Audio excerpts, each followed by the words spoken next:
Telle une oasis de prospérité dans une Europe en crise, l'Allemagne attire chaque année de plus en plus d'Européens. Marcio a quitté le Portugal il y a seulement 6 mois pour s'installer à Berlin. C'est en anglais qu'il communique avec ses collaborateurs allemands dans ce grand hôtel de la capitale.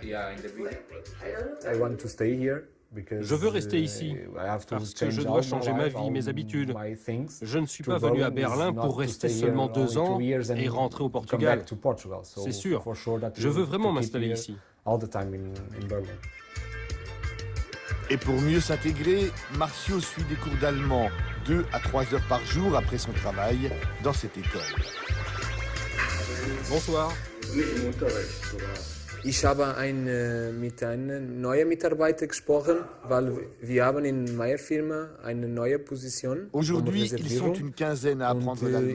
Des Chinois, des Turcs, un Arménien, une Polonaise, tous à la recherche d'un travail. Marcio, lui, veut aller plus loin. Je veux exprimer mes opinions, participer, pas seulement accepter les choses comme elles sont, mais aussi intervenir et voter. Pas besoin de cours, en revanche, pour cette Française installée depuis 4 ans à Berlin. Alice parle allemand, paye ses impôts en Allemagne, sans pouvoir participer aux élections nationales. C'est important de voter. Oui, après chacun fait son opinion sur ce point-là. Moi j'aimerais, ce qui est important, c'est d'avoir le droit d'en avoir la possibilité. Il est tout à fait possible de s'engager dans la société civile ou en tant que bénévole ou dans d'autres formes de participation et d'engagement. Il me semble qu'il manque une pièce au puzzle de la participation. Les ressortissants européens peuvent participer aux élections locales et européennes, mais pas question pour eux d'élire les députés. La loi fondamentale réserve ce droit aux seuls citoyens allemands, comme le rappelle cette sentence gravée au fronton du Bundestag, pour le peuple allemand. Et ce député, membre du parti de la chancelière Angela Merkel, refuse de changer quoi que ce soit. Si on commence à ouvrir et à être trop laxiste, on va avoir un grand problème. Le risque, c'est qu'il n'y ait plus de limites. À partir de quel moment, depuis combien d'années de présence un étranger pourra voter? Où sera la différence entre les Allemands et les autres? C'est pour ça qu'il n'y a que les Allemands qui peuvent voter pour le Bundestag. Mais à l'extérieur du Parlement, on semble nettement plus ouvert sur la question. Un immigrant qui travaille, qui paye ses impôts, qui vit ici depuis longtemps, je pense qu'il devrait avoir le droit de voter pour le Bundestag. Moi, je pense qu'il y a une grande Europe.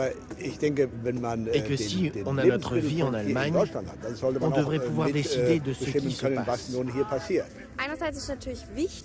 C'est important que l'Allemagne soit ouverte et que beaucoup de gens vivent ici.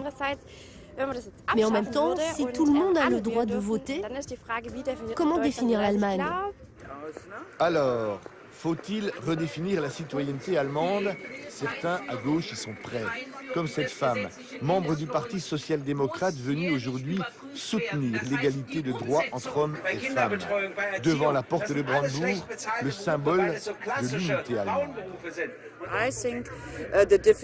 La définition de la citoyenneté uniquement en fonction du passeport et de la nationalité est trop étroite.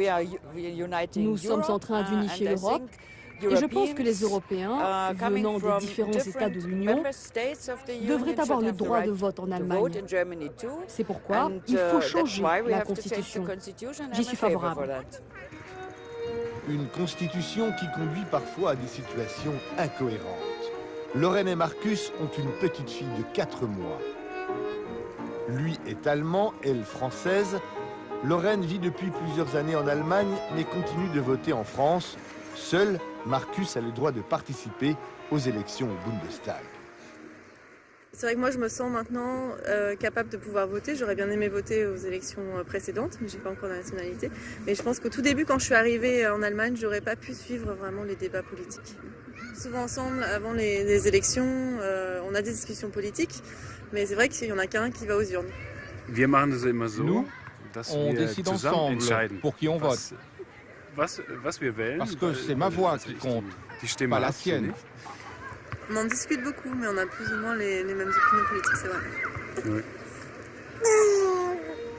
Et elle aussi. On ne sait pas. Hein. Après plus de 8 ans passés en Allemagne, Lorraine peut maintenant prendre la nationalité allemande. Et si elle le fait, ce sera d'abord pour participer pleinement aux élections nationales dans ce pays où elle a choisi de vivre.